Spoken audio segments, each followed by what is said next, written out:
Se empezó a grabar. Avíseme, por favor, cuando puedan ver la pantalla.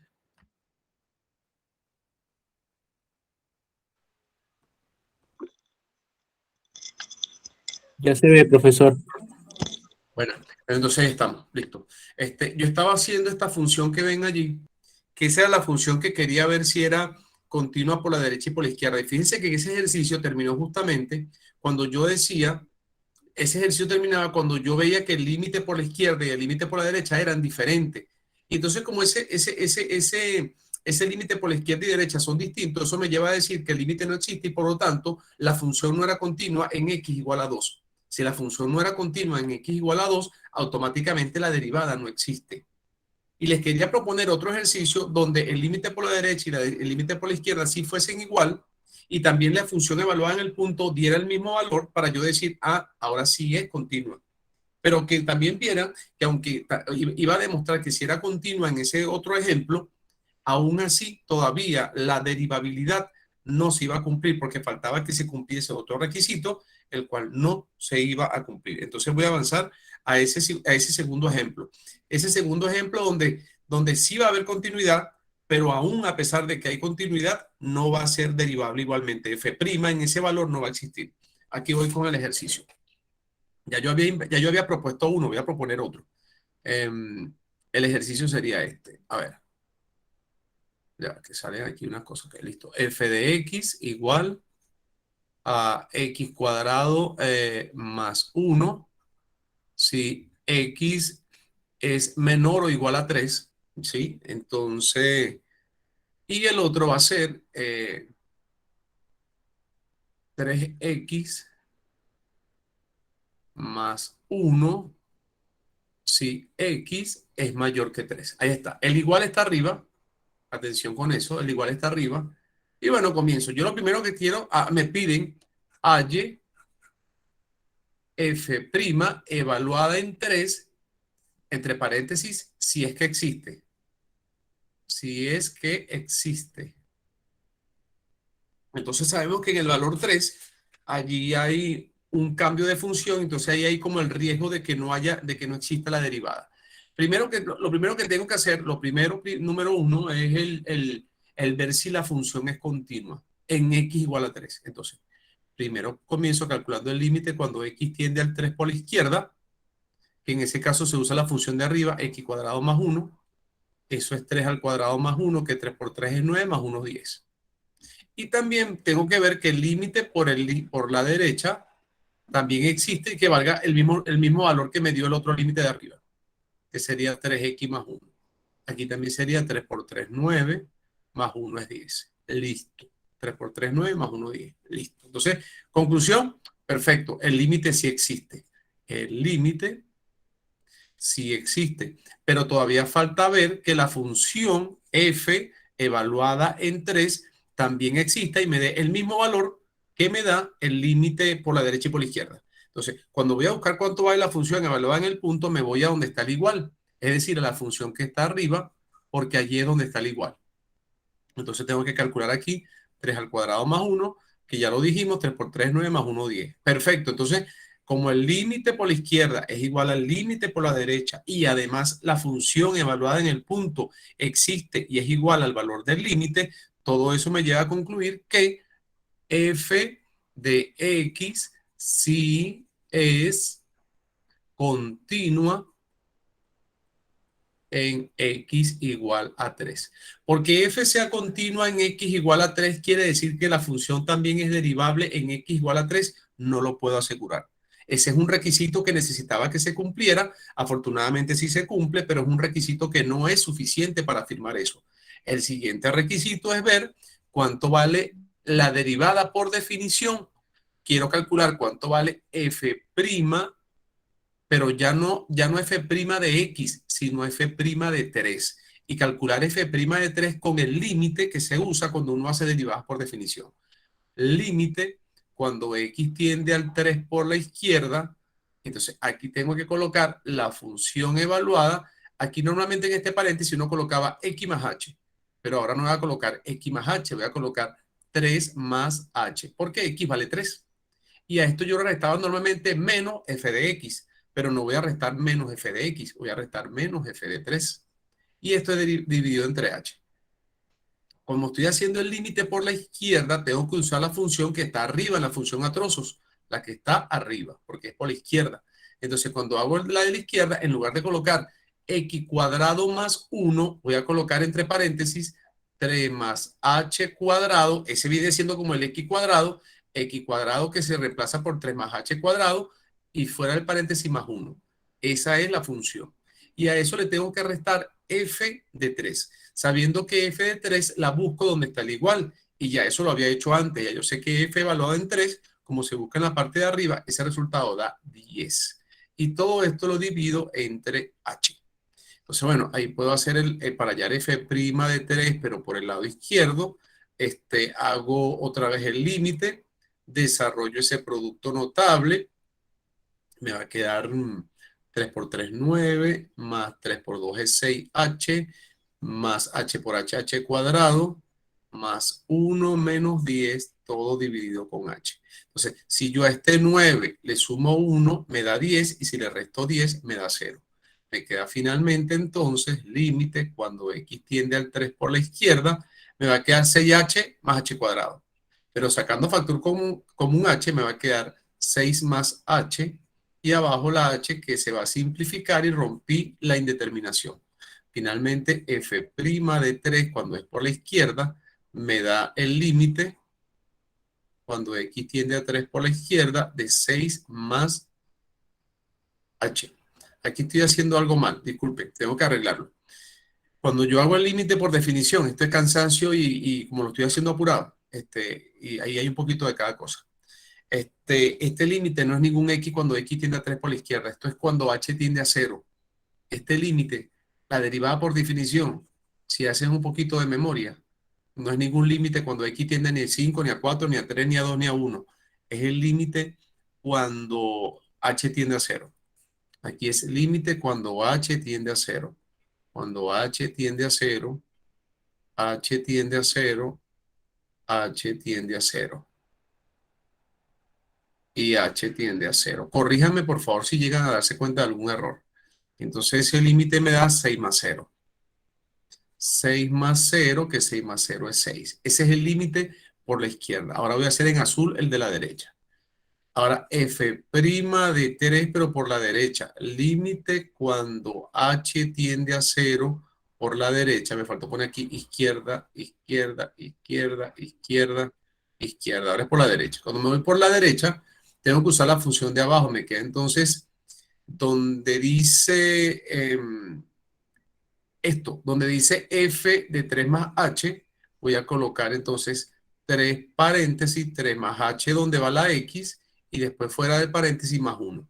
Aquí, lo reemplacé aquí en la segunda. Donde estaba la x, coloqué 3 más h. Después a eso tengo que restarle f de 3, pero sabiendo que f de 3 ya lo calculé y es el 10 que está al lado. Este es f de 3. Y eso va a seguir siendo f de 3 siempre, 10. Y esto va sobre h. Bueno, entonces allí hago simplemente el límite cuando h tiende a 0 por la derecha. Ahí elimino el paréntesis, 3 por 3 es 9, más 3 por h, 3h, más 1 menos 10, todo sobre h. Y resulta que este 9 más 1 menos 10 se cancelan y nada más me va a quedar 3h sobre h, que 3h sobre h, las h se cancelan y el límite me da 3. Vean entonces que el límite anterior me dio 6 y que el límite después me dio 3. Entonces, como los límites son distintos, eso lleva a que concluya que la derivada no existe. Aun cuando la función fue continua, eso no me garantizó que fuera derivable. Entonces, estos dos números diferentes me llevan entonces a concluir que f' evaluado en 3 no existe. Así se escribe, no existe en simbología matemática, no existe. Listo. Atención, no estoy diciendo que f' no exista. No, f' existe. El único sitio donde no existe es cuando x vale 3, pero para los demás valores de x que yo quiero utilizar, f' sí va a existir. Si yo quiero utilizar para 2, para 1, para menos 1, para menos 2, para menos 8, para cualquier otro valor de x, f' sí va a existir. Solo que en ese cambio de función es donde no se cumple la derivada. Si ustedes le preguntaran cuánto vale f' de 5, no tienen que hacerlo por definición. F' evaluado en 5 lo hacen en la segunda función porque el 5 está en el intervalo que es x mayor que 3. Entonces derivan es el 3x más 1 nada más y evalúan allí. Si le mandaran a buscar cuánto vale F' en menos 1, ahí derivan la de arriba porque el menos 1 está en el intervalo de arriba. Entonces derivan x cuadrado más 1, que es 2x, y después evalúan en el menos 1. Entonces ahí, para cualquier valor que no sea el 3, ahí sí lo pueden hacer por reglas de derivación normal, sin usar la derivación por definición. Porque la de definición la utilizo es cuando estoy en ese número que hay cambio de función. Ya, ahí concluyo este ejercicio y me vuelvo otra vez a lo que yo había copiado, que me iba dando como una pauta de lo que quería decir. Bueno, entonces esta pregunta hay que agregarle al final una conclusión. ¿Qué puede concluir usted? Bueno, yo puedo concluir que lo siguiente, que aunque una función sea continua en un punto, eso no me garantiza que la función sea derivable en ese punto. Eso. Y que si la función de partida no es continua, ahí sí puedo afirmar que tampoco es derivable. Eso. Y repito, y cambio a la segunda pregunta, y repito, pero si llego a ver que es continua, no me puedo adelantar y decir, bueno, como es continua es derivable, porque no es cierto. No tiene por qué ser así. Listo. Ahora viene el otro ejercicio. Yo quería ahora de colocarles una derivada que tiene que ver con funciones inversas. Que una vez un compañero por WhatsApp o por clase me ha dicho, profe, ¿cómo se hacen las derivadas de las funciones inversas? Yo le dije, no, normal. Eso tú derivas, tú buscas la función inversa y la derivas normal y ya. Entonces, me di cuenta que ellos quieren en este caso que tú hagas una derivada que normalmente uno la busca en una tabla o se la sabe de memoria. Por ejemplo, yo me sé una derivada, esas derivadas de memoria, pero ellos no quieren ni que la hagas de memoria ni que la busques en tabla, sino que las deduzcas, que las deduzcas. Entonces, aquí va un ejercicio que le voy a hacer de una función inversa. Te dan una función directa. Te dicen, sea f de x, voy a inventar, 5 multiplicado por la tangente de x. Esa es mi función. Entonces, ellos quieren, halle la derivada, pero de la función inversa. O sea, ellos quieren que yo derive, pero es la función inversa, no esa función f de x, sino la inversa. Listo, vamos a ver entonces cómo se hace. Fíjense algo, yo sé, si me mandaran a derivar f de x sin necesidad de buscar la inversa, esa está súper fácil. La derivada de la tangente secante cuadrado. Así que el f' sería 5 por secante cuadrado y se acabó el ejercicio. Pero ellos no quieren que derive la función directa, ellos quieren que derive es la que es inversa. Yo también me sé la derivada de la inversa. La inversa de la tangente es la que uno le llama arcotangente, que también le puedes llamar, por ejemplo, tangente elevado a menos 1. Las dos formas te está refiriendo a lo mismo, a la inversa de la tangente. Entonces, yo me sé la derivada del arcotangente también de memoria. La derivada del arcotangente de x es 1 sobre 1 más x cuadrado. Pero ellos no quieren que tú la hagas de memoria ni buscando una tabla en internet. Ellos quieren que tú deduzcas la derivada. Así que la vamos a deducir.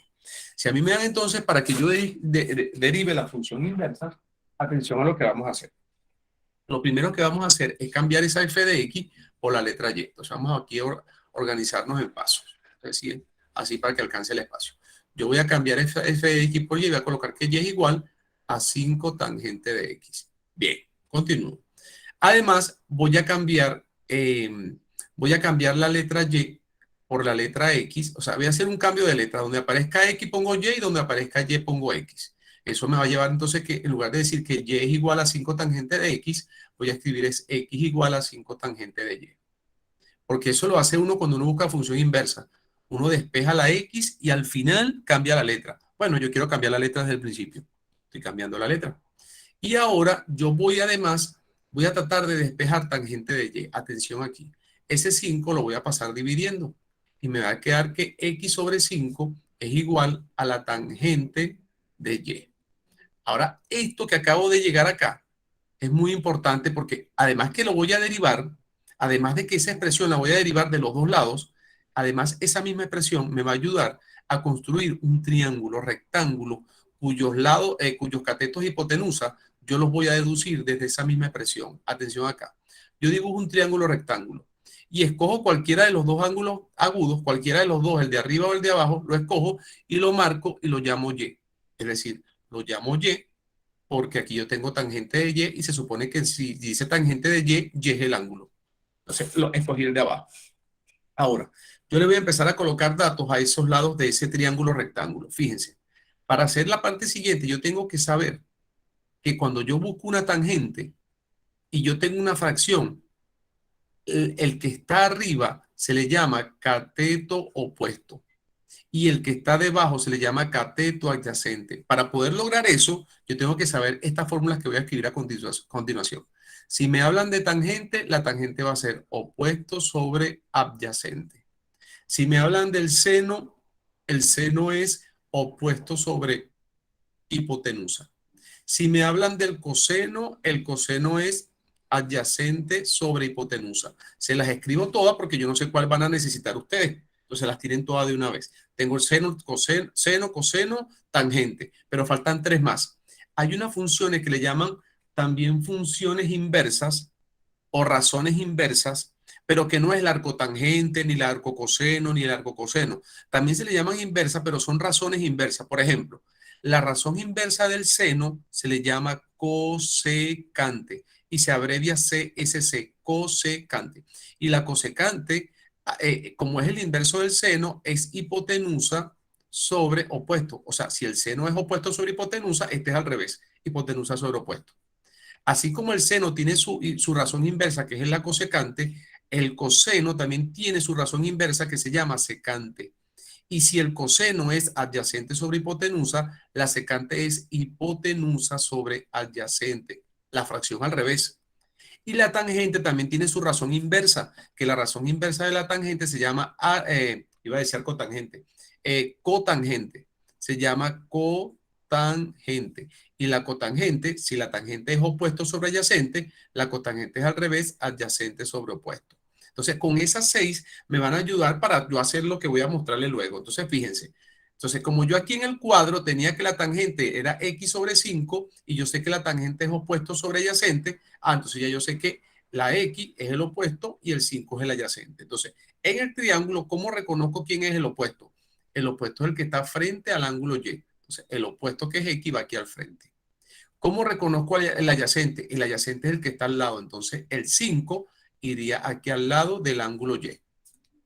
Y la más grande siempre va a ser la hipotenusa. Entonces, la más grande, que siempre es la hipotenusa, si no, como no la tengo, la despejo por Pitágoras. Por Pitágoras tengo que la hipotenusa va a ser la raíz cuadrada de 5 al cuadrado más x al cuadrado. Puedo poner primero 5 al cuadrado más x al cuadrado o puedo poner primero el x cuadrado más 5 cuadrado. Es indiferente porque es una suma. Yo voy a colocar primero el número y después la x. Entonces me queda 5 al cuadrado, que 5 por 5 es 25, más x cuadrado. Ahí está. Y eso es un despeje del teorema de Pitágoras. A veces, dependiendo quién tenga aquí, si es el seno, entonces tengo el opuesto y la hipotenusa, y a quien tengo que despejar es el adyacente.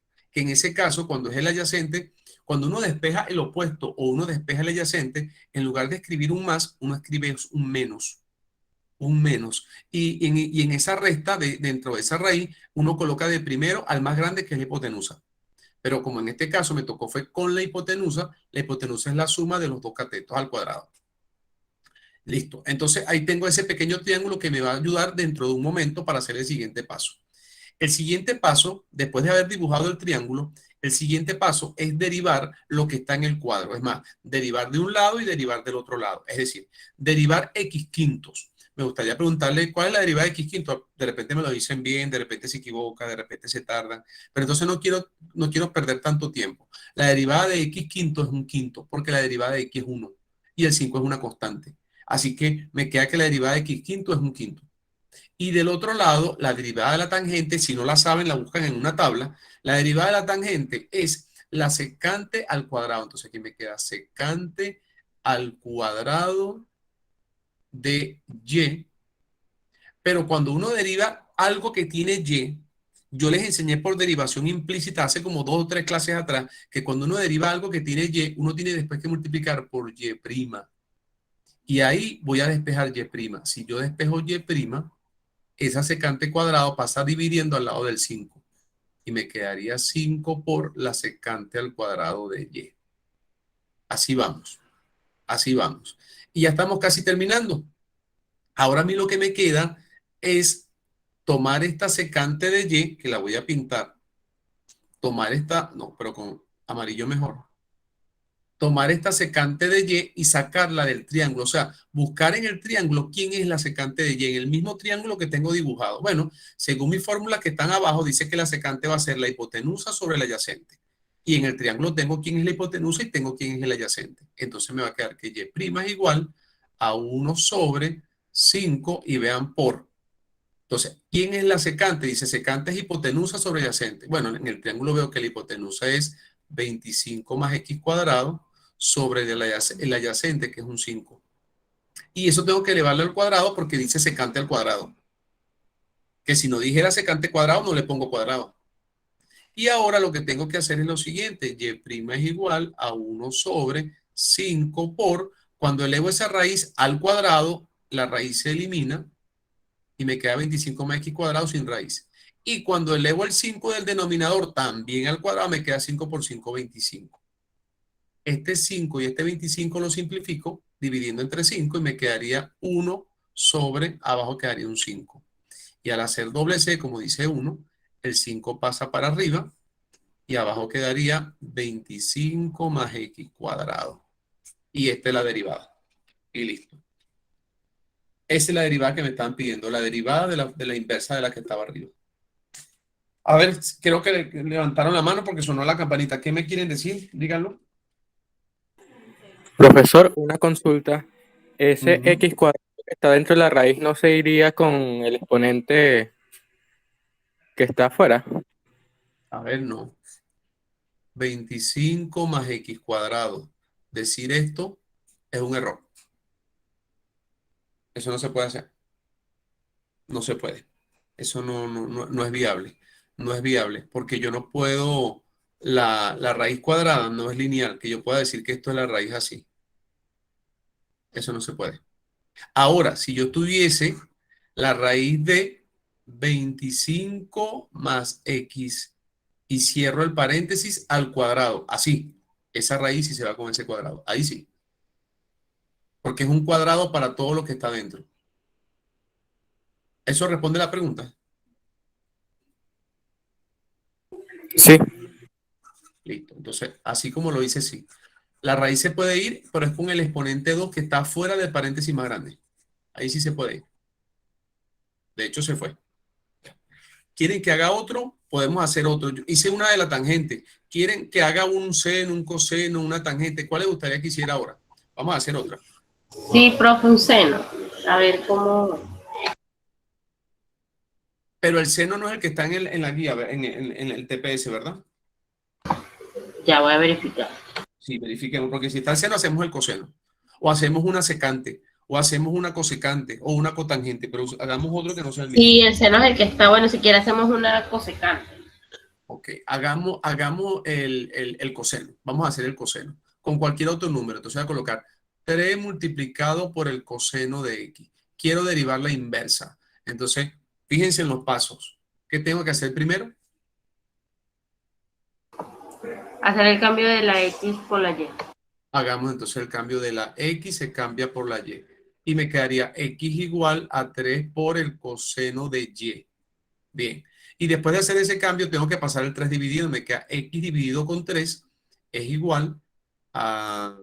Bueno, yo paso el 3 dividiendo, porque si aquí tuviese más bien, en lugar de estar un 3 hubiese estado un tercio, entonces el 3 pasa multiplicando. Entonces depende de lo que tenga. Entonces me queda el coseno de y. Listo, cuando hago eso, yo acabo de llegar a lo que está en el cuadro. Yo acabo de llegar a la expresión del cuadro. Aquí tengo el cuadro. A un adyacente por aquí. Ahora yo tengo que identificar quién es el de arriba y quién es el que está abajo. Como yo estoy hablando aquí de coseno, me vengo a la fórmula de coseno, entonces me dice que la fórmula de coseno, que es esta, me dice que el que está arriba es adyacente y el que está abajo es hipotenusa. Entonces, este que está arriba es el adyacente y este que está debajo es la hipotenusa. Dibujo un triángulo donde marco un ángulo. Tiene que tener 90 grados el ángulo, el recto, porque para que sea un triángulo rectángulo y cumpla con el teorema de Pitágoras. Entonces yo digo que este ángulo es Y. Y entonces ahora, como el X es el X es el adyacente, pues la letra X va por acá abajo, porque es el adyacente. Y como el 3 es la hipotenusa, pues el 3 va en la más grande. Ahora, por Pitágoras tengo que sacar el otro que falta. Por Pitágoras saco el que falta. ¿Quién me dice que va dentro de la raíz?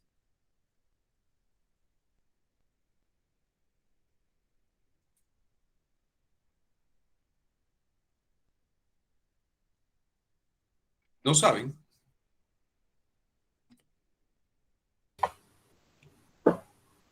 Ahí va 3 al Bien. cuadrado más x al cuadrado. Negativo. Más es cuando es la hipotenusa, que estoy buscando la hipotenusa y sumo. Si yo no estoy buscando la hipotenusa porque la hipotenusa ya la tengo, que vale 3, y estoy buscando es un cateto, es una resta. Entonces lo que debería quedar es 3 al cuadrado, porque la hipotenusa se coloca de primera porque es la mayor, menos el otro al cuadrado.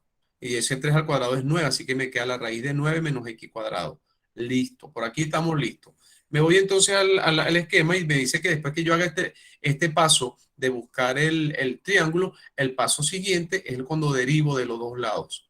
Derivo de los dos lados lo que está en el cuadro. Bueno, derivemos lo que es de los dos lados. Cuando derivo x tercio, ¿qué me queda?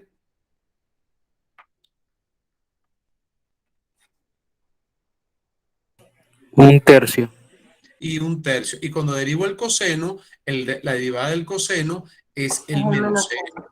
El menos seno. Pero me falta algo, que es lo que yo siempre le digo, no se les puede olvidar eso que falta. ¿Qué falta? Y punto. El y', porque en este caso es derivaciones con x, no con tiempo. Cuando es con tiempo es con punto, y'. Y si despejo y', me quedaría que y' va a ser menos 1, pasando ese negativo para el 1, menos 1 entre 3 que multiplica al seno de y. Y ahora, del triángulo, yo voy a sacar quién es el seno de y para sustituirlo acá. Y fíjense que este seno de y no está elevado al cuadrado, así que aquí no voy a elevarlo al cuadrado. Entonces, tengo nada más que buscar en el triángulo quién es el seno de y. En el triángulo, pero sabiendo que para buscar el seno, aquí lo tengo, el seno es el opuesto sobre la hipotenusa. Entonces, bueno, si el seno es el opuesto sobre la hipotenusa, veo mi triángulo y veo quién es el opuesto. El opuesto es el que está al frente. Entonces sería y' igual menos 1 sobre 3 por paréntesis, el opuesto, la raíz de 9 menos x cuadrado sobre la hipotenusa vale 3. Así que este 3 se cancela con este 3 y finalmente la respuesta es menos 1 sobre la raíz de 9 menos x cuadrado. Fin, se acabó. Ya. Si me dijeran, ¿cuánto vale y' evaluado? No sé, voy a inventar. En 2. Ah, bueno, y tengo que entonces sacar la cuenta evaluando 2 allí en eso que está allí. No sé si es el caso. Vamos a otro ejercicio.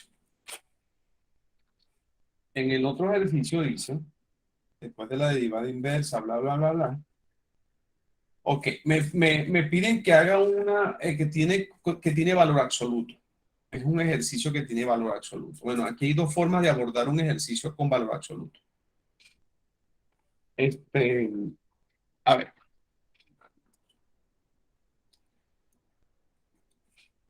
Vamos a ver, me quedaría así. F de X, no, vamos a ver, aquí yo no me acuerdo. Hallar máximos y mínimos con este ejercicio. Tengo F de X igual, yo tengo mi ejercicio aquí inventado, a 3x al cubo más 2 valor absoluto de x más 3. Ahí lo tengo así. Bueno, listo. Empiezo a derivar. Para hallar máximos y mínimos tengo que derivar e igualar a 0. Entonces, bueno, aquí comienzo. Hallo f'. Para hallar f', tengo entonces que derivar 3x al cubo. Me quedaría 3 por 3, 9, x al cuadrado más 2 por la derivada del valor absoluto. Y la derivada de un valor absoluto es el mismo valor absoluto dividido entre x. Y después viene la derivada de más 3, pero como es una constante, eso es 0. Ahí tengo la función. Listo. Eso yo lo debería igualar a 0 y luego despejar la x. Pero ¿cómo voy a hacer este proceso para igualar a 0 y despejar la x? Voy a hacer dos cosas acá. Esta función la voy a convertir en lo siguiente. Esta función la voy a convertir en 9x cuadrado más 2 por menos x sobre x si x es negativa, o sea, si x es menor que 0. Porque uno puede eliminar un valor absoluto considerando los dos casos, si lo que está dentro es positivo y si lo que está dentro es negativo. Si lo que está dentro es negativo, como un valor absoluto tiene que siempre ser un valor positivo, entonces si el número que está dentro es negativo, yo le agrego un negativo para que menos por menos me dé más. Por eso es que coloqué menos x. Y por cierto, que aquí yo puedo, ya le voy a decir qué voy a hacer allí. Y en el otro caso, cuando diga que x es mayor que 0, ahí puedo quitar simplemente el valor absoluto sin agregarle absolutamente nada. Esas dos funciones que son f', esas dos funciones que son f', que se convirtió en una función a trozos de hecho, la puedo manejar así. 9x cuadrado, esta x se va con esta x y me queda 9x cuadrado menos 2. Si x es menor que 0. Y también tengo la función 9x cuadrado. Aquí la x también se va con la x. 9x cuadrado más 2. Si x es mayor que 0. Por cierto que aquí puede ser mayor o igual. Mayor o igual. Mayor o igual que 0. Le puedo quitar el valor absoluto sin agregarle negativos. Ahí está. Entonces, ¿qué es lo que tengo que hacer? Para hallar los máximos y los mínimos, yo lo que tengo es que igualar a 0. Voy a hacerlo acá. Voy a hacerlo con el color negro. Tomo que 9x cuadrado menos 2 igual a 0 y despejo la x.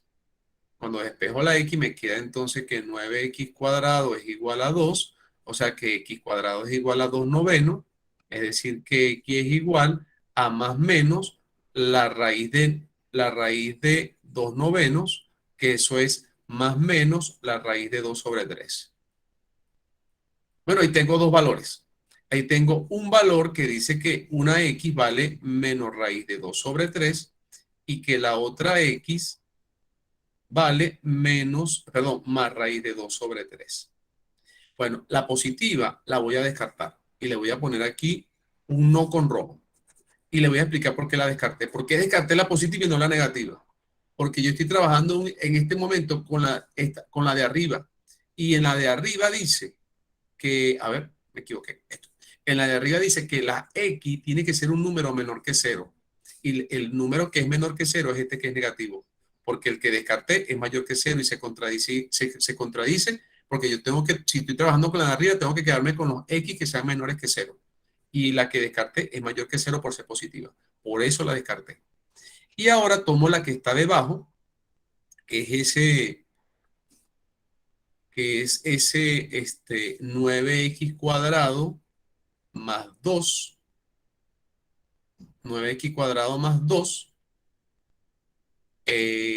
igual a 0 también, y despejo la x. Me queda que la x igual a más menos la raíz de menos 2 sobre 9. Pero como la raíz cuadrada de los números negativos no existen, entonces aquí no tengo valor, no existe.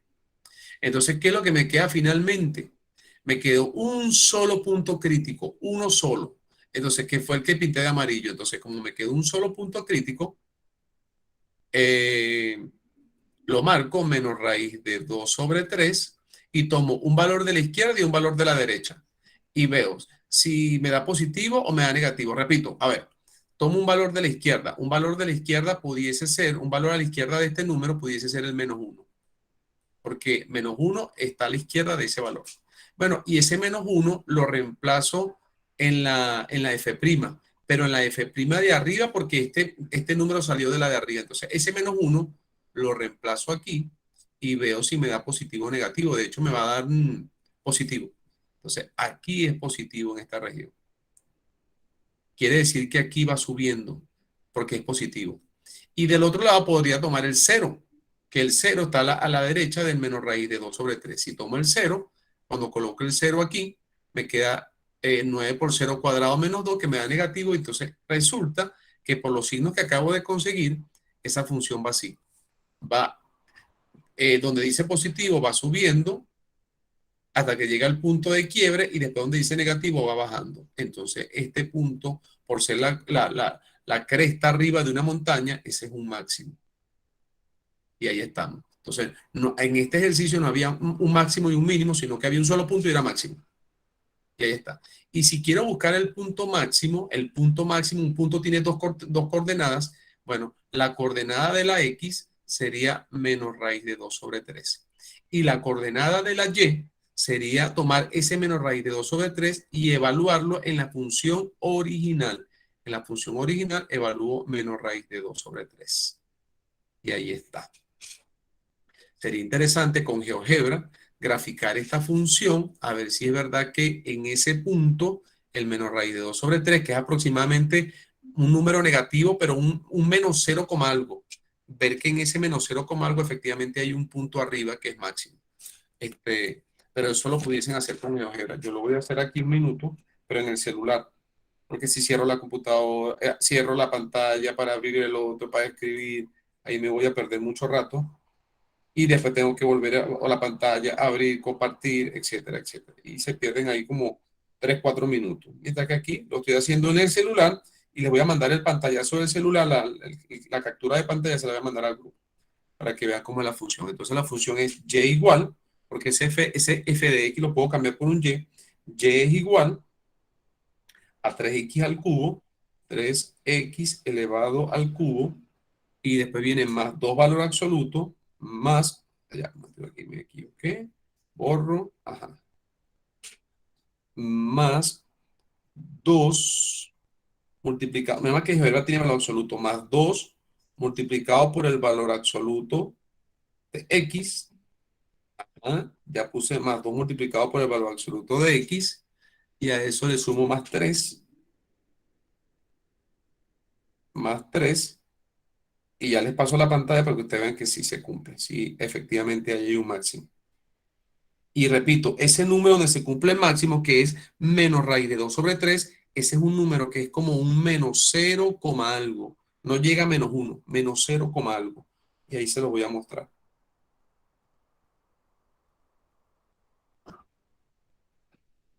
Listo. Cuando ustedes busquen la función evaluada en el f de menos raíz, le va a dar 3, algo. Para que sepan, cuando estén buscando la coordenada, la coordenada y el punto al final, le va a dar 3, algo más allí. Me lo acaba de mostrar en la función. Y ahí se lo estoy compartiendo ahora al grupo para que vean que sí satisface lo que descubrí, lo satisface con lo que GeoGebra me mostró. O sea, es compatible, no se contradice, que es una de las cosas que a veces preocupa mucho. Entonces, así pueden trabajar. Y la respuesta que ustedes consigan para tener como un poco más de seguridad en lo que hicieron y sentirse más como más seguro, ustedes lo complementan dibujando con GeoGebra, que es súper fácil y eso le ayuda a decir como que, sí, lo que conseguí está bien. Ya, ahí se lo mandé. Cerrado el ejercicio que tenía valor absoluto para que sepan cómo lo pueden trabajar y que es bastante cómodo. No es la única forma de trabajar valor absoluto, hay otras maneras, pero este me pareció que era bastante práctica. Después viene este ejercicio que les voy a colocar acá. Hay un ejercicio que es para graficar. Ese no lo voy a explicar porque yo hice una clase de graficar. Claro, fue la última clase. ¿Fue la clase de cuándo? Del domingo pasado, que apenas hicimos un solo ejercicio porque son larguísimos. Hay que hallar asíntotas, hay que hallar puntos críticos, máximos y mínimos, concavidad, intervalos de concavidad, puntos de inflexión. Entonces, toda esa información lleva mucho tiempo hacer un ejercicio de eso. Ahí se los dejo a ustedes, pero siempre van a tener la opción de ir a GeoGebra y corroborar que la gráfica que ustedes obtuvieron se parece a la que GeoGebra les muestra. Y si no, pueden corregir en ese instante antes de mandarlo. Y ahora vamos con ese que dice puntos críticos, pero con una factorización. Halle los puntos críticos. Halle los puntos críticos. Y la función es algo así como f de x igual a x, no sé, voy a colocar a x menos 3 elevado a 3, estoy inventando acá, porque el otro decía x elevado a 2, no quiero hacer el mismo, entonces el otro es x más 2. Vamos a hacer ese. Bueno, para hallar los puntos críticos, yo tengo que hallar f'. Entonces, para hallar f' en este ejercicio, yo voy a asumir que esto es una función multiplicada por otra función. Así que voy a hacer la regla de la multiplicación, también llamada regla del producto. Entonces, la derivada del primero por el segundo sin derivar. Entonces, la derivada del primero va a ser 3 paréntesis x menos 3, y le resto 1 al exponente, que es 2, por la derivada interna, que es 1, porque la derivada de x es 1, por el segundo sin derivar, más. Ahora, el primero sin derivar, por la derivada del segundo, y la derivada de x más 2 es 1, porque la derivada de x es 1 y la derivada de 2 es 0, y 1 más 0, 1. Arreglando un poco esto, me quedaría así. 3 por 1, 3, x menos 3 al cuadrado, por x más 2, más x menos 3 al cubo. Y ahí ya está derivada. Ahí ya está derivada. Y ahora me faltaría igualar esto a 0. Pero yo les voy a dar una recomendación. Todavía se le puede hacer algo más para que cuando lo iguala a 0 sea más fácil resolverla. Porque ¿qué pasa? Lo último que yo les voy a recomendar que ustedes hagan aquí es aplicar producto notable. No vale la pena, es perder el tiempo. Yo aplico producto notable y voy a tener que desfactorizar algo que después voy a tener que volver a factorizar. Entonces es como trabajar doble. Entonces lo último que les recomiendo yo es que apliquen productos notables en este tipo de ejercicio. Que si el cuadrado de la resta, el cubo de la suma, no apliquen producto notable. Se lo pueden ahorrar y va a ser mejor. Fíjense lo que yo voy a hacer. Como aquí se repite x menos 3 al cuadrado, aquí también tengo x menos 3 pero elevado al cubo, yo voy a sacar el x menos 3 pero con el exponente más pequeño que es el 2. Cuando yo saco el x menos 3 con el exponente 2, en este primer término me va a quedar 3 por x más 2. Y cuando saque acá en el segundo término el x menos 3 al cuadrado, va a quedar un x menos 3. Y así, igual tengo que igualar a 0, pero todavía me estoy dando como que estoy tratando de poner la función más fácil para poder ver los puntos críticos más rápido. Repito, sin tener que pasar la vuelta de desarrollar con producto notable y volver a factorizar otra vez, que es como hacer un trabajo doble. Entonces me queda x menos 3 al cuadrado por 3 por x, 3x, más 3 por 2 es 6, más x menos 3. Esto va a ser igual a 0 y sigo colocando que f' de x es igual a x menos 3 elevado a 2 multiplicado por 3x más x es 4x y 6 menos 3 me da más 3 y listo, igual a 0. Y vean que así como quedó, es más fácil ver los puntos críticos, porque los puntos críticos van a ser, tomo el primer paréntesis, x menos 3 y lo igualo a 0 y me queda que x igual a 3. Primer punto crítico o primer valor de x para conseguir el primer punto crítico. Y el otro punto crítico sería cuando agarre 4x más 3, lo igualo a 0 y despejo la x. Y me queda menos 3 cuartos. Listo. Entonces, fíjense que a mí aquí no me mandan a clasificar si los puntos críticos son de máximo o son de mínimo. No me lo piden. Si hubiesen querido máximo y mínimo, me hubiesen dicho al principio, encuentra el máximo y el mínimo. Solamente me están hallando los puntos, me están pidiendo allá los puntos críticos. Bueno, ahí tengo dos valores de x para hallar dos puntos críticos. Con la primera x, armo el primer punto crítico donde la x vale 3, y el valor de la y es la función original evaluada en 3. Por cierto, va a dar 0 esa. Aquí va a dar 3,0. Y el segundo valor de x me ayuda a buscar el segundo punto crítico. Menos 3 cuartos, y después en la función original evalúo menos 3 cuartos para que me dé el valor de la y. Y ahí tendría mi segundo punto crítico. Y ya listo, estos dos que voy a obtener aquí van a ser los puntos críticos. Y repito, no tengo por qué discriminar si uno es máximo o el otro es mínimo, o quién es máximo o quién es mínimo, porque la pregunta solo me pide que haya los puntos críticos y no que discrimine quién es quién. Si me pidieran discriminarlo, oye, pero ¿cuál es el máximo y cuál es el mínimo? Ya ustedes saben que eso es como una gráfica donde yo tengo que ir viendo si sube, si baja, si sube, porque esas subidas y esas bajadas son justamente para yo ver si es máximo o es mínimo. Listo, listo este ejercicio. Se acabó. Y lo último que quería hacer era justamente un ejercicio de máximos y mínimos que era con un cilindro. Ahí aparece algo que tiene que ver con un cilindro. Entonces yo les voy a hacer un ejercicio de eso que está en la guía del profesor José Luis Quintero, que se las compartí hoy. Las había compartido antes, pero hoy también lo volví a compartir. A ver, me voy a buscar por acá.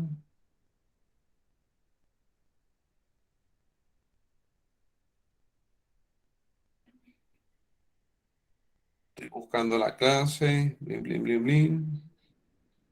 ¿Dónde fue que mandé yo? Aquí está la guía. Aplicaciones de la derivada. Voy a escoger uno solo. Y con eso terminamos.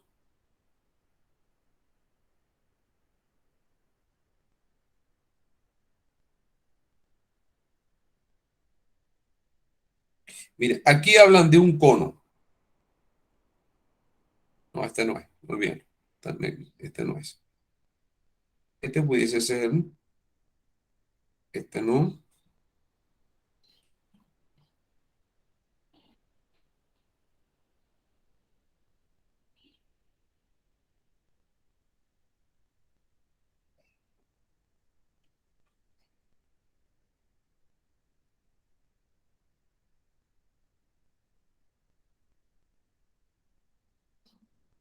Ya va.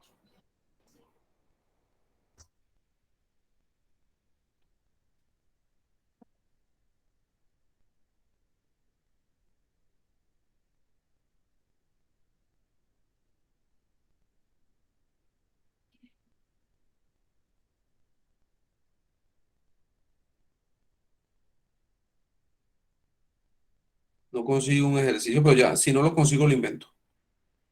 Porque hay varios, pero estoy buscando uno que tenga similitud en la estructura de los datos.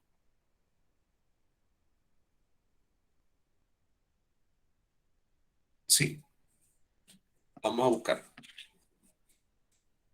Vamos a buscarlo mejor acá. Vamos a inventarlo, porque los que vi no me convencieron.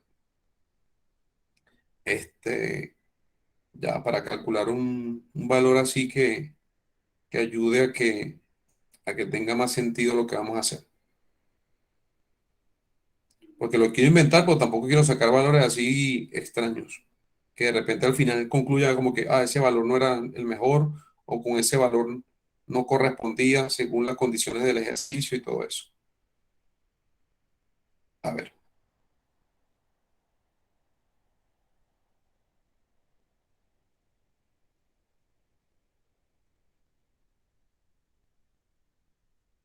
Ujú.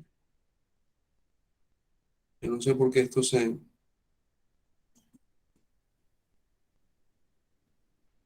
Ya,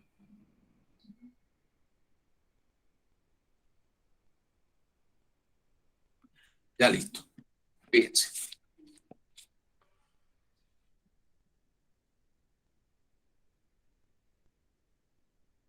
Fíjense esto. Yo no voy a hacer un cilindro porque un cilindro es lo que le están colocando ustedes. Yo no voy a hacer un cilindro, yo voy a hacer un cono.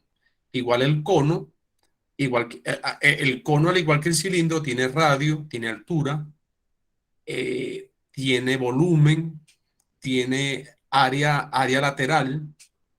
Entonces, yo voy a, yo voy a hacer un cono. Yo voy a hacer un cono. Fíjense entonces lo siguiente. Este, el cono, vamos a decir que este es un cono de helado. Un cono de estos, sí, vamos a hacerlo invertido. Este es un cono de los helados. Ya listo. Ahí está. Entonces, repito, el cono tiene como variables, tiene dos variables básicamente. El cono tiene la variable radio y tiene la variable altura. Igual que un cilindro. Un cilindro tiene radio y tiene altura. Entonces, a un cono, por ser un sólido, se le puede determinar volumen, pero al mismo tiempo el cono tiene superficie o área lateral. No sé cómo lo llaman ustedes más fácil. Superficie o área lateral. También se le llama entonces área o superficie, que es lo mismo. Vamos a verlo desde este punto de vista. Cuando yo un cono de esos de galletas de helado, yo lo lleno de helado hasta el fondo, hasta abajo, y lo cubro hasta que quede lleno al ras. El volumen es el helado que está dentro. Y el área lateral es la galleta. Para que tengan una idea de la diferencia entre el volumen y el área o la superficie lateral. Entonces, el volumen es el helado que va a estar contenido adentro, pero la galleta en sí es lo que uno llama en este caso el área lateral. Vean la idea. La idea es que ustedes les fijen un dato, o les fijan el volumen y le piden el área máxima o el área mínima, o fijan el área y le preguntan cuál es el volumen máximo o el volumen mínimo. ¿Sí? Entonces, la idea es que de esos dos parámetros, uno, el que hace el problema, se los dé. Y repito, si le dan el volumen, es porque deben hallar el área máxima o el área mínima. Y si en el ejercicio, en lugar de darle el volumen, el dato que le dan es el valor del área, es porque ustedes tienen que hallar el volumen máximo o el volumen mínimo. Eso. Entonces, yo voy a asumir aquí, repito, yo no quiero hacer uno muy parecido al de aquí. Ellos acá en el ejercicio dicen que les dan un dato que dice 40 centímetros cúbicos. Ahí le están dando el volumen. Entonces, yo no les voy a dar el volumen. Yo aquí les voy a dar el área lateral. Área lateral. Entonces, yo le voy a decir que el área lateral, para mí el área lateral, la galleta, va a tener un valor. Le voy a poner que el área lateral es 40 centímetros cuadrados. Yo creo que hasta 40 es mucho, debería colocar menos, pero bueno, le voy a dejar en 40. 40 es más 30 centímetros cuadrados. Ese es el área, la galleta. Eso es lo que vale la galleta. Atención. En los ejercicios tienen que avisarle si el cilindro tiene tapa o no tiene tapa. Igual va a pasar con el cono. Yo tengo que saber si ese cono tiene tapa o no tiene tapa. Entonces, normalmente un cono de una galleta, el cono no viene tapado. Porque si viene tapado, ¿cómo le coloco el helado adentro? ¿Me entiendes? Entonces, en este caso vamos a hacer un cono que no tiene tapa. Entonces, el área lateral va a estar formada únicamente por la galleta que está alrededor. Pero si esto fuese un cono que tuviese tapa, yo tengo que sumarle a esta área lateral, tendría que también sumarle el área de un círculo, porque un círculo es la tapa. ¿Ya? Entonces, en el caso de un cilindro, a mí me tienen que decir si el cilindro tiene tapa por encima, tapa por debajo, o nada más tiene tapa por debajo, pero por encima está abierto, o resulta que es como el rollito este del papel, que no tiene ni tapa por arriba ni tampoco tapa por abajo. Esa cosa hay que decirla, porque eso tú lo tienes que considerar en la fórmula que vas a aplicar. Si tiene dos tapas, tú tienes que sumar dos veces el área del círculo. Si tiene una sola tapa, tú tienes que sumar el valor del área de un solo círculo. Pero si no tiene tapa, no tienes que sumar el área de ningún círculo. Esas son las cosas que hay que considerar aquí, que hay que tomar en cuenta. Y yo voy a buscar cuál es el valor del volumen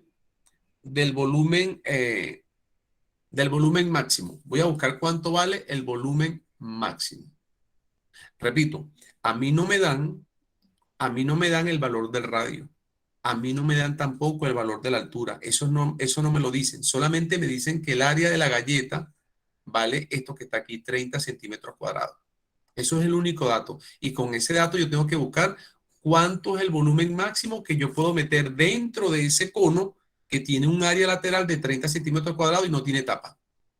Entonces, aquí vamos a empezar el procedimiento. Entonces, una vez que ya yo estoy súper claro qué es lo que me están dando como dato y a quién me están pidiendo que optimice. Cuando digo optimice es porque me están pidiendo, el que me están pidiendo que le busque el máximo o que le busque el mínimo, al que optimice. Entonces, ya yo tengo claro ya que mi dato es el área y que al que debo optimizar es el volumen.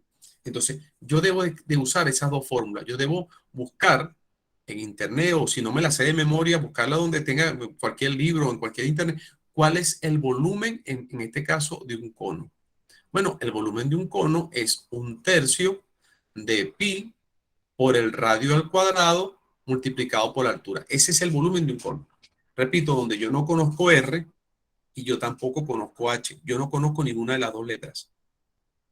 Entonces, tengo como una función que tiene dos variables, porque tanto el R puede subir y bajar, como la H puede subir y bajar.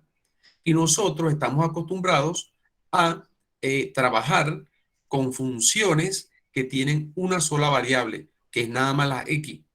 Pero no he visto funciones o sea, hasta este momento nosotros no hemos visto funciones que tienen variable X, variable Y y variable Z. Es solamente una variable. Cuando uno deriva con respecto a esa única variable. Entonces, yo aquí tengo el volumen de cono y ese volumen de cono tiene dos variables. Varía con el radio y también va a variar con la altura. Entonces, yo necesito buscar la manera de que ya no hayan dos variables, sino una sola variable.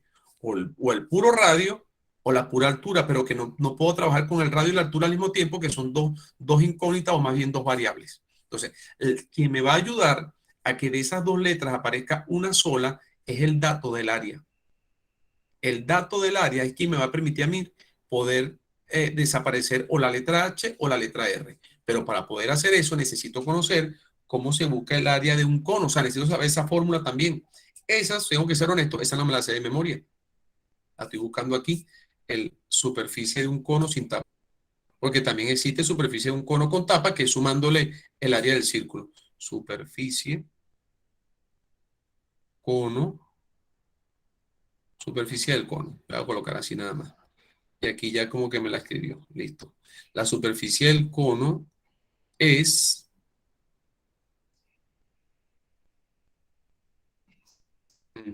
La superficie del cono es, aquí la voy a escribir, superficie o área.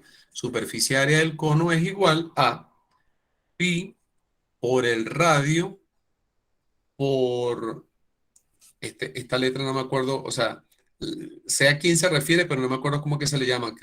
Déjenme buscarle el nombre de esa letra.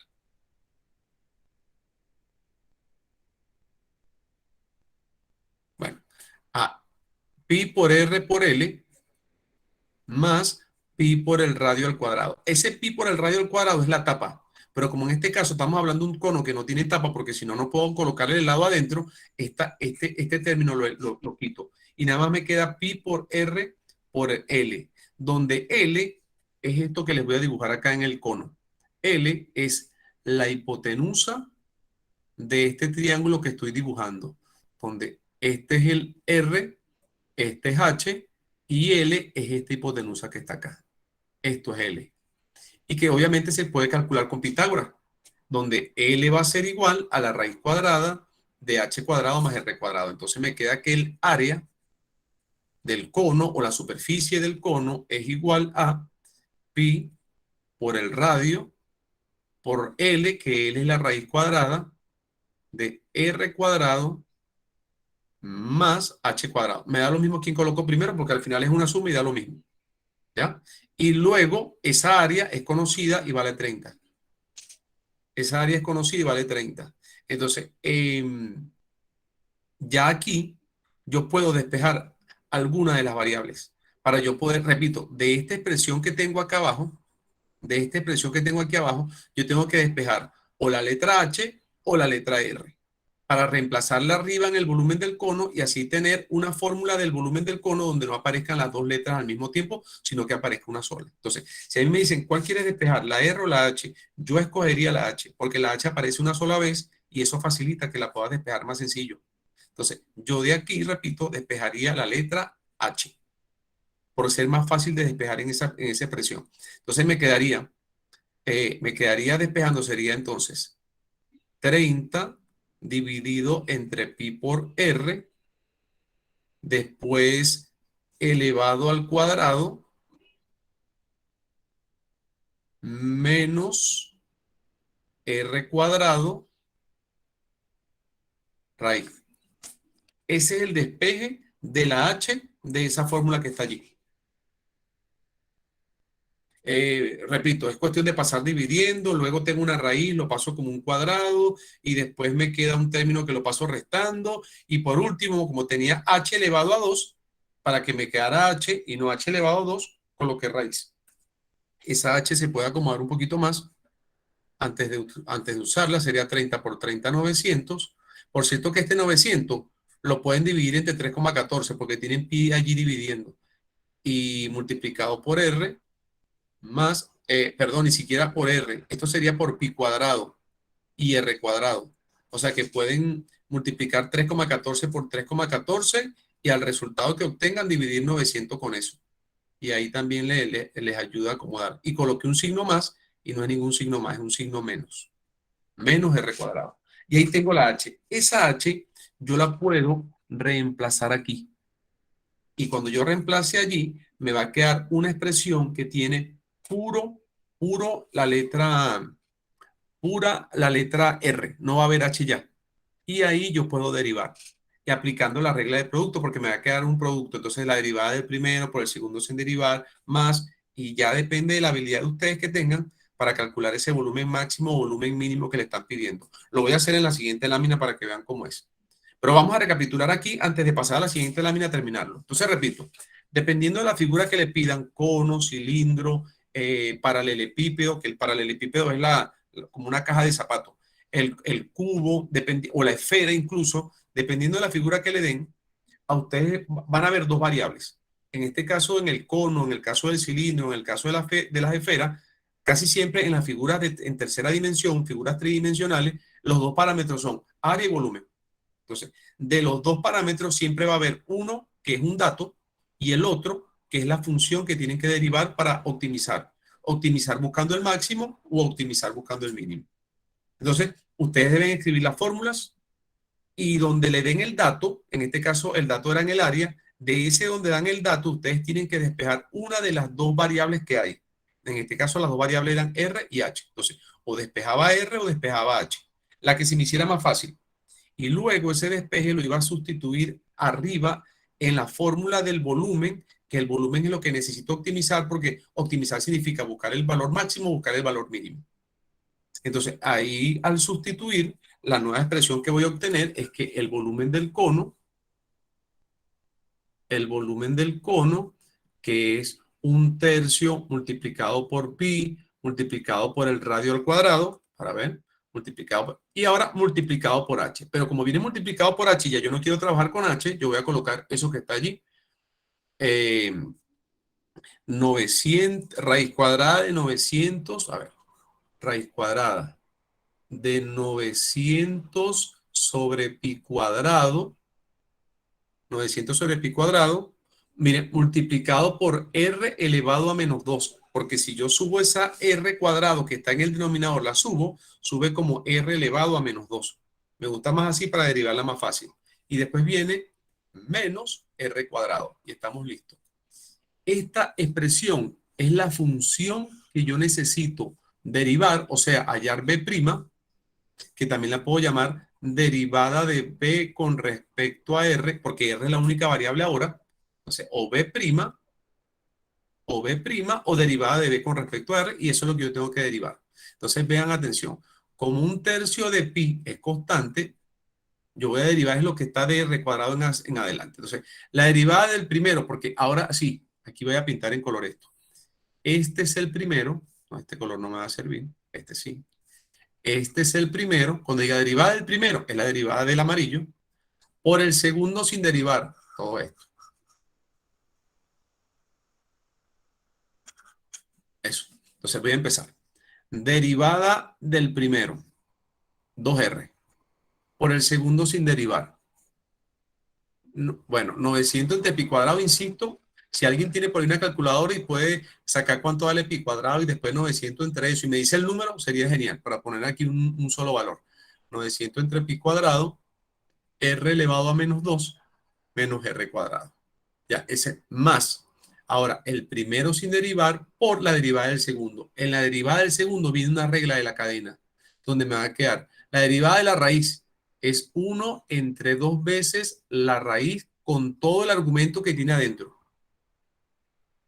por la derivada interna, que la derivada interna va a ser menos 2, los bajo multiplicando al 900, me queda menos 1800 sobre pi cuadrado, y al r le resto 1 y me queda menos 2 menos 1 menos 3.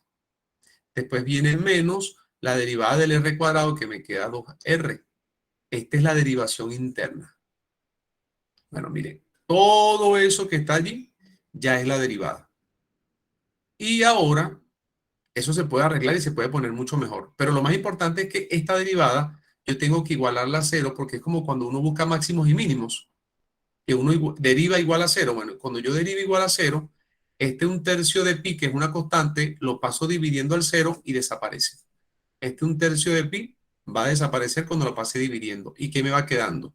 Me queda 2r con la raíz de... ¿Han sacado la cuenta de 900 entre pi cuadrado?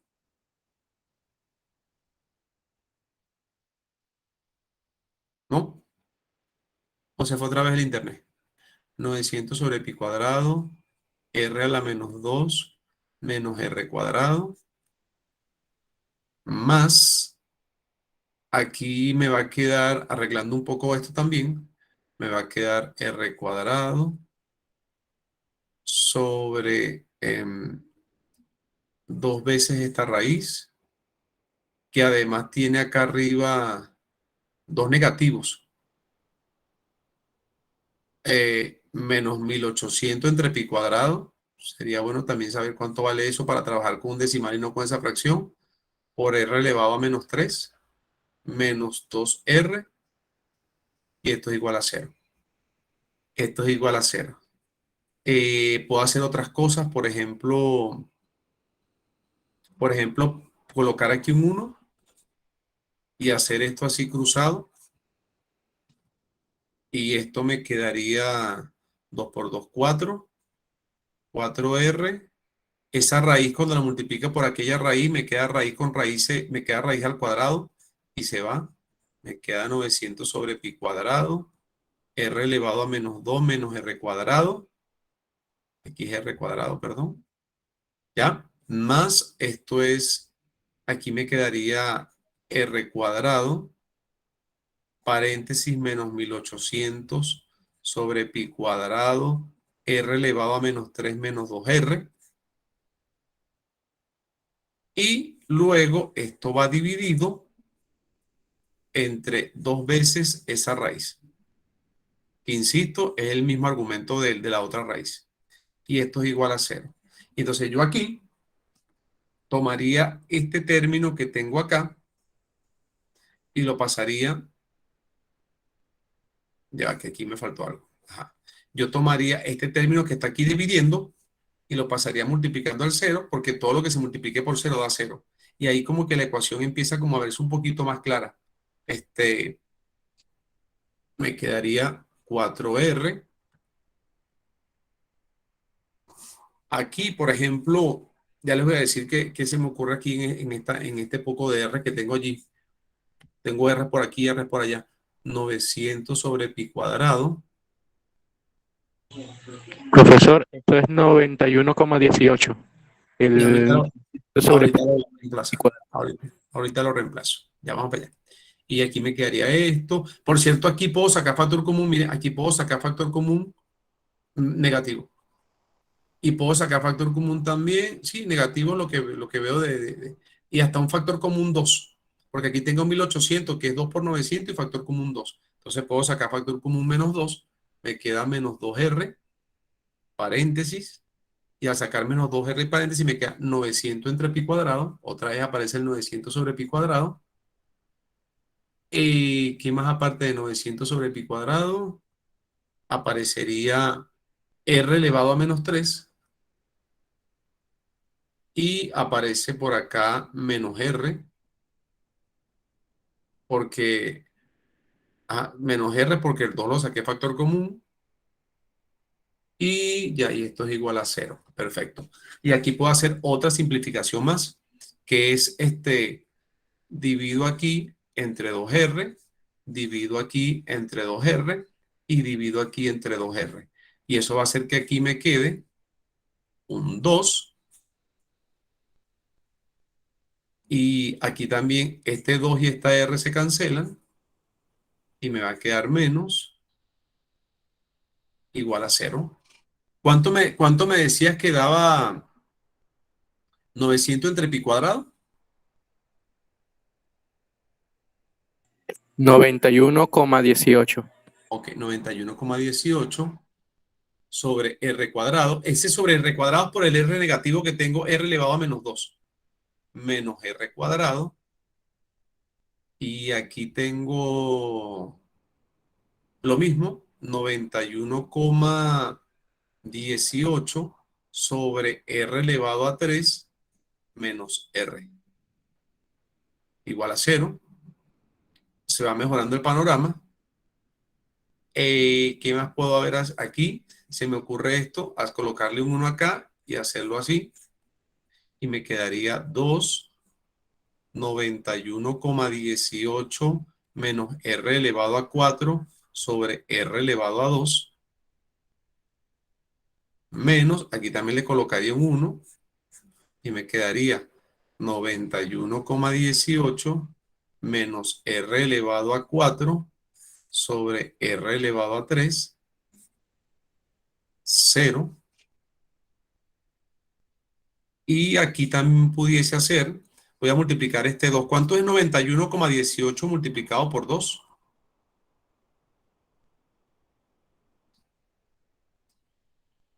Como 180, 182,36. No sé si me equivoqué, pero creo que da eso. Menos 2r elevado a 4 entre r cuadrado menos, aquí sería 91,18 menos r elevado a 4 sobre r elevado a 3 igual a 0. Y aquí, para terminar, colocaría como el mínimo común múltiplo de r elevado a 2 y r elevado a 3, que son los que están abajo, r elevado a 4, r elevado a 2 y r elevado a 3, que el mínimo es r elevado a 3. Y me quedaría r elevado a 3 entre r elevado a 2, me da r elevado a 2, me quedaría, a ver, 182,36 con r menos 2r elevado a 5 menos 91,18 menos r elevado a 4. Y eso es igual a 0. De donde puedo pasar esto para acá multiplicando y me da 0. Y me quedaría 182,36r menos 2r elevado a 5 menos 91,18 y menos por menos más r elevado a 4 igual a 0. Y ordenando esta ecuación me quedaría menos 2r elevado a 5 más r elevado a 4 más 182,36r menos 91,18 igual a 0. Y esta ecuación es una ecuación de quinto grado que se puede sacar con, bueno, la calculadora científica que una vez le di para que descargaran. Ella calcula soluciones de polinomios de cuarto, quinto, sexto grado, nada más colocando los puros coeficientes, ella le da los valores.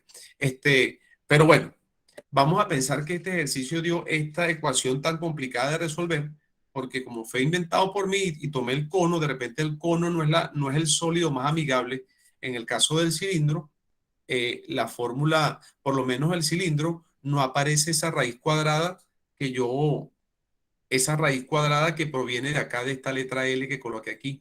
En el cilindro no va a tener esa complicación de que aparece una L que se busca con Pitágoras y tiene raíz cuadrada. Entonces, lo que les pido es que intenten hacer el del cilindro entre hoy y mañana. Y voy a ir aquí cerrando, voy a ya mantener, descartar, mantener.